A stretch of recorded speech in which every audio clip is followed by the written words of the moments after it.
Mon colocataire prend une douche depuis 5 heures d'affilée. Je viens de découvrir la raison horrifiante pour laquelle il est là-dedans. Je suis rentré chez moi vers 11 heures. Une soirée tardive au bureau s'est transformée en une soirée encore plus tardive au bar. Environ 4 verres dans le corps à ce moment-là, je suis fatigué, prêt à m'endormir en trébuchant à travers la porte. Je m'allonge sur le canapé et prends mon sac de joints, en allume un et lance YouTube sur mon ordinateur portable. Je suis en train de regarder une visite de croisière de luxe, prêt à m'endormir quand j'entends la porte d'entrée s'ouvrir. Je me redresse et tourne légèrement la tête, juste assez pour voir mon colocataire entrer. Il accroche sa veste dans le placard, ne dit rien et marche lentement vers sa chambre, ce qui est assez normal. Je vis avec lui depuis environ 3 mois, suffisamment pour avoir remarqué la plupart de ses habitudes. Le gars ne parle vraiment que lorsqu'on lui adresse la parole, ce qui ne me pose aucun problème. Il garde aussi généralement les choses propres de son côté, ne causant jamais beaucoup de problèmes. Je ne pouvais vraiment pas me plaindre. Je retourne donc à YouTube et environ 5 minutes plus tard, j'entends la douche de sa chambre se mettre en marche. Encore une fois, rien d'étrange. À ce moment-là, je regarde des temps forts de boxe à main nue avec les yeux à moitié ouverts, peut-être à 1 ou 2 minutes de m'endormir. Je me souviens de m'être réveillé dans l'obscurité,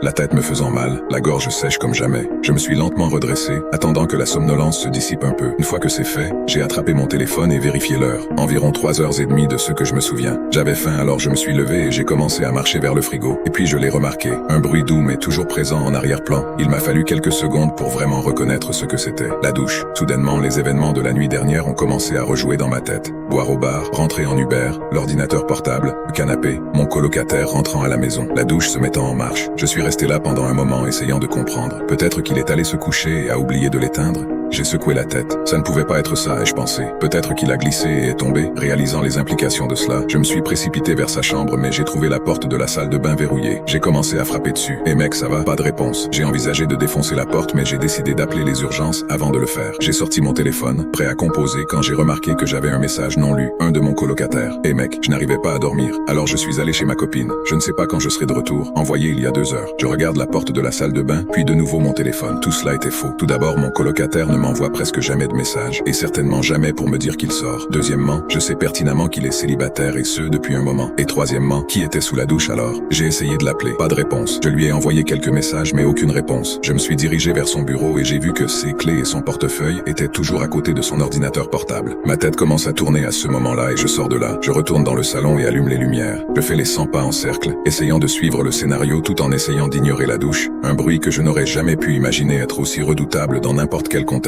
Un peu plus tard, j'entends quelque chose vibrer sur le comptoir de la cuisine. Je me dirige vers lui et vois que c'est un téléphone. Le téléphone de mon colocataire. La panique commence à s'installer et immédiatement je prends mes clés et sors de l'appartement. Je descends le couloir et prends les escaliers jusqu'au hall, mais même cela ne semble pas être assez loin et je me dirige vers le McDonald's de l'autre côté de la rue. Je m'assieds là pendant un moment, envisageant d'appeler les flics, mais pour une raison quelconque, je me sens trop nerveux pour le faire. Même s'il n'y a presque personne, l'endroit commence à devenir suffocant et je décide de partir, marchant de nouveau dans les rues vides. Presque immédiatement, je ressens une sensation d'être observé et je sens mon regard dériver vers l'appartement. Bientôt, je regarde mon balcon et je vois quelqu'un debout là. Une silhouette sombre, complètement droite, raide au point de ressembler presque à un mannequin, mais ce n'en est pas un. Si je regarde de près, je peux la voir légèrement osciller. Je suis resté figé sur place, mon esprit incapable de comprendre ou d'accepter ce qu'il voyait. Ce n'est pas mon colocataire. C'est trop grand. En fait, c'est trop grand pour être quelqu'un que je connais. Sa tête touchant presque le balcon au-dessus. Peu importe combien j'essayais, je ne pouvais distinguer aucun de ces détails. L'obscurité et la distance pourraient suffire à expliquer cela, mais il y avait quelque chose à ce sujet qui m'a poussé vers une conclusion différente, que cette chose ne possédait simplement aucun détail observable, que le seul élément de sa composition était l'obscurité pure. Bien sûr, mon instinct était de m'éloigner de là, mais la voix dans ma tête me disait que si j'essayais de fuir, cette chose finirait par me suivre. Je suis retourné au McDonald's à la place, m'enfermant dans les toilettes en composant enfin. J'ai appelé les urgences. J'ai dit à l'opérateur que quelqu'un avait pénétré chez moi, mais que j'avais réussi à sortir sans qu'il ne me remarque, mais qu'il était toujours là-dedans. C'était l'histoire qui représentait le mieux la situation sans me faire passer pour un fou. L'opérateur m'a dit qu'ils enverraient quelqu'un, que je devais attendre. J'ai quitté les toilettes, attendant à la table la plus proche de la sortie, jusqu'à ce que je vois les lumières rouges et bleues percer l'obscurité. Je suis sorti pour rencontrer les policiers, levant les yeux vers le balcon pour le trouver vide. Ils m'ont bombardé de questions auxquelles j'ai trouvé difficile de répondre. L'intrus est-il armé? Ai-je une pièce d'identité? Qui cela pourrait-il être? Quelles sont ses intentions? Je leur ai dit que je ne savais pas, que je n'arrivais pas à comprendre, mais ils continuaient à poser des questions.